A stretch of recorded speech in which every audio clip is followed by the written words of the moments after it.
বন্ধুরা আসসালামু আলাইকুম। আমি বেশ কিছু ভিডিও করেছি কনভেনশনাল ইলেকশন সিস্টেম এবং এই সংখ্যানুপাতিক নির্বাচন পদ্ধতি, এই দুটোর পার্থক্য কী, হলে সুফল কী কুফল কী, এগুলো নিয়ে কথা বলেছি। আমার কাছে এত মানুষ জানতে চান যে আসলে ঠিকমতো বুঝতে পারিনি, আপনি যদি কাইন্ডলি একটু বুঝিয়ে বলতেন একটু ভালো হতো। তো আমি সেই উদ্দেশ্যেই এখন ভিডিওটা করছি, খুব সংক্ষেপে বলবো কারণ এটা সম্পর্কে বলতে গেলে অনেক সময় লাগবে। সংখ্যানুপাতিক হারে নির্বাচনটা হচ্ছে এই যে, প্রথম ধরুন আমাদের ট্রেডিশনাল সিস্টেমে যে নির্বাচন হয় সেটা তো আমরা সবাই জানি।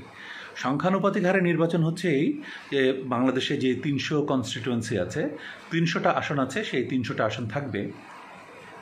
আবার আরেকটা কনসেপ্ট, ওটার ভিতরে আরেকটা কনসেপ্ট হচ্ছে এই 300টা আসন নিয়ে একটা কনস্টিটুয়েন্সি, সেটা হচ্ছে দেশ। তো এখন 300টা আসন থেকে 300 জনকে মনোনীত করা হবে, ওখানে কিন্তু নির্বাচন করা হবে না, নির্বাচিত করা হবে না, মনোনীত করা হবে। যেমন যদি সংখ্যানুপাতিক হারে নির্বাচন হয় তাহলে নির্বাচন ঘোষণা যেদিন নির্বাচন হবে তার অন্তত 3 মাস আগে তাফসিল দিতে হবে। তাফসিল দিলে সেই 2 মাস 2.5 মাস আগেই সেই স্থানীয়ভাবে, ধরুন একটি পার্টির কথাই বলছি এখন বোঝার জন্য, ওখানে সব থাকবে প্রতীক, সব দলই দাঁড়াতে পারবে। সেখানে বিএনপি, জামাত, জাতীয় পার্টি, আওয়ামী লীগ, এবি পার্টি, নাগরিক ঐক্য থেকে শুরু করে যারা আছে সবাই সেখানে দাঁড়াবার, যে যেখানে এলিজিবল সেখানে দাঁড়াতে পারবে।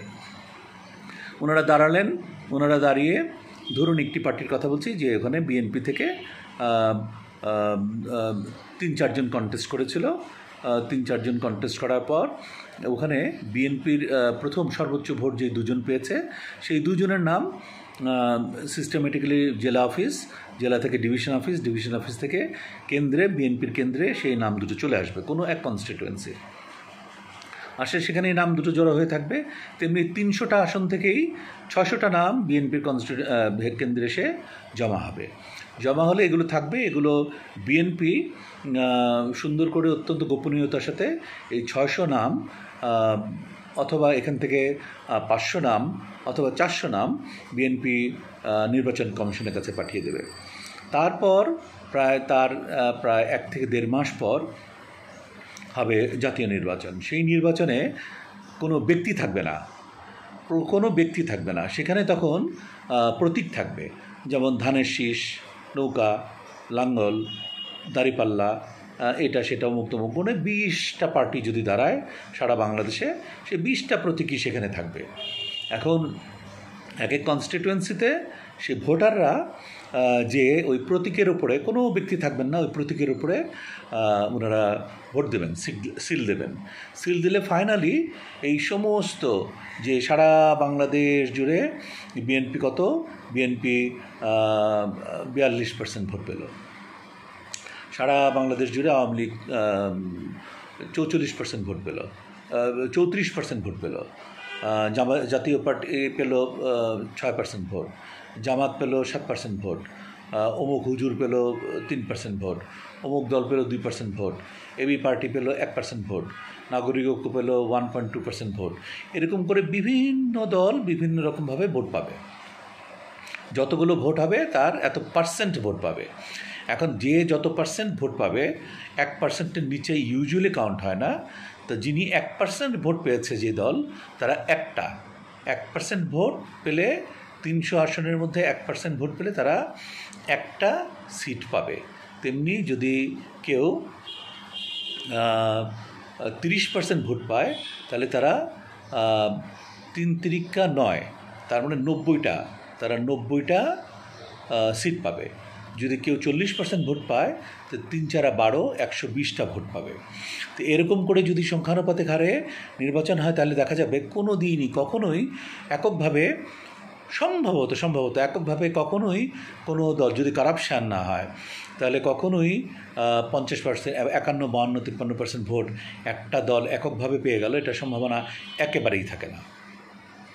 এখন ফলে সংখ্যানুপাতিক হারে নির্বাচন কোনো বড় বড় দেশ যেগুলো গণতন্ত্রের প্রতি অনেক বেশি আস্থাশীল এবং সত্যিকার অর্থে গণতন্ত্র চর্চার মধ্য দিয়ে নির্বাচিত হয়ে দেশ পরিচালনা করে, সেই সমস্ত দেশে কোথাও নাই।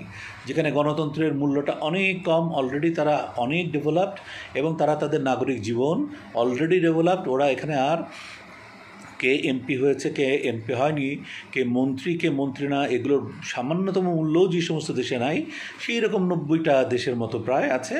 তারা সেখানে সংখ্যানুপাতিক হারে নির্বাচন করে। সেখানে নির্বাচন নাও যদি হয়, একটা নির্বাচন কমিশন যদি ওই জনগণের মধ্য থেকে সিলেকশন করে ওনাদেরকে এমপি মনোনীত করে দেয়, তাহলেও সেই দেশে কোনো রিয়াকশন হবে না। কিন্তু আমাদের মতো এই ধরনের দেশ, যেখানে জনসংখ্যা পৃথিবীর বেশিরভাগ জনগণই এখানে এই পক্ষে আছে, কনভেনশনাল বা ট্র্যাডিশনাল, এখানে কিন্তু সংখ্যানুপাতিক হারে কখনোই কোনো নির্বাচন হতে পারে না। এখানে সংখ্যানুপাতিক হারে নির্বাচন যদি বিশেষ করে এখন হয়, এবার হলে যেভাবে রিফর্মগুলো হচ্ছে, রিফর্ম সমস্ত কিন্তু আমাদের সংসদে পাশ করাতে হবে। এখন দেখা যাবে এককভাবে তো কেউ 50% ভোট পেয়ে 51% ভোট পেয়ে সরকার গঠন করতে পারবেই না। তবুও ধরে নেই আলোচনার স্বার্থে যে এককভাবে বিএনপি 52% ভোট পেল হলোটা কি? বিএনপি সরকার গঠন করবে, কিন্তু কোনো রিফর্ম তো অ্যাডমিন করতে পারবে না, অ্যাপ্রুভ করতে পারবে না। বিকজ রিফর্মসগুলো সংসদে যখন যাবে, সেই সংবিধানের রিফর্ম থেকে শুরু করে যে কোনো রিফর্ম 2/3 মেজরিটি নিয়ে রিফর্ম করতে হবে।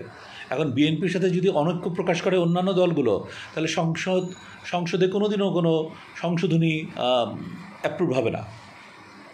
যদি অনেক পার্টির একসাথে সেখানে আগ্রহ থাকে, একসাথে স্বার্থ থাকে, তাহলেই তখন সেখানে হবে।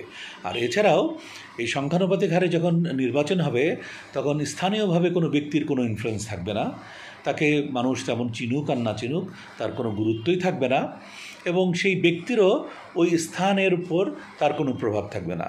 তারা সংখ্যানুপাতিক হারে হওয়ার পর তারা কেন্দ্রে আসবেন, শুধু পার্লামেন্ট চালাবেন পলিসি মেকিংয়ের জন্য, আইন প্রণয়নের জন্য, আর অন্য কোনো ফাংশনস তাদের নাই। আর যাবতীয় যা কিছু ফাংশন আছে, উন্নয়ন এবং রিফর্মস লোকাল, সেটা সব লোকাল গভর্নমেন্টের হাতে চলে যাবে। অর্থাৎ ইন ওয়ান সেন্স, আমাদের কালচারাল কনটেক্সটে যদি আমি চিন্তা করি, তাহলে দেখা যাবে যে লোকাল গভর্নমেন্টই is more powerful than central government. তো শুধু সংসদে বসে থাকবে, ওনারা পলিসি করবেন আর আইন প্রণয়ন করবেন, বাস্তবায়ন করবে লোকাল গভর্নমেন্ট। তো বাস্তবায়নে যদি যারা এমপি হলেন ওনাদের কোনো ভূমিকা না থাকে, তাহলে সেই ধরনের সংখ্যানুপাতিক হারে নির্বাচনের পক্ষে আমি তো নই, আমার মনে হয় বেশিরভাগ মানুষই সেটা হবে না। তবে ছোটো ছোটো যে সমস্ত রাজনৈতিক দলগুলো আছে, যারা জীবনে কখনোই যারা ক্ষমতা আসতে পারবে না, যাদের 1% ভোটও নাই, 1% ভোট মানে কিন্তু মনে রাখতে হবে যে যদি 12 কোটি লোক ভোটার হয় আমার দেশে, তাহলে অন্তত 9 কোটি লোক ভোট দেবে। আর এখানে 1% মানে 9 লক্ষ ভোট। ছোট দলগুলো তো সব 9 লক্ষ ভোট পাবে না, কখনোই পাবে না। তো তার চেয়ে একটু বড় যারা আছে, যারা ঠিক আছে 1% বা 1.1, 1.2, 1.3, 1.5, 1.6% ভোট পাবে, তারা এই ধরনের এর থেকে একটু উপরের দিকে যারা আছে, তারা সবাই চাচ্ছে সংখ্যানুপাতিক হোক। কারণ সংখ্যানুপাতিক হারে হলে যাদের সংসদে একটা প্রতিনিধিও থাকার কথা না, তারা কিন্তু 1 জন 2 জন 3 জন 4 জন 5 জন 10 জন প্রতিনিধি পেয়ে যাবে, তাদের অনেক লাভ। কিন্তু বড় বড় দলগুলোর অনেক ক্ষতি। শুধু তাই না, যখন সংখ্যানুপাতিক হারে সরকার গঠন হবে, সেই সরকারের স্থায়িত্ব অনিশ্চিত। দেখা যাবে প্রতি 6 মাস 9 মাস 1 বছর পরে পরেই সরকার ভেঙে যাচ্ছে, বিকজ কোয়ালিশন সরকার হবে। স্বার্থের সংঘাত হলেই কোয়ালিশন সরকার সেটা ভেঙে যাবে। আর এইভাবে দেশ মুখ থুবড়ে পড়বে, উন্নয়নের গতি বলে আর কিছুই থাকবে না। দেশে রাহাজানি, অরাজকতা, দ্রব্যমূল্যের ঊর্ধ্বগতি সমস্ত এরকমভাবে লেগেই থাকবে।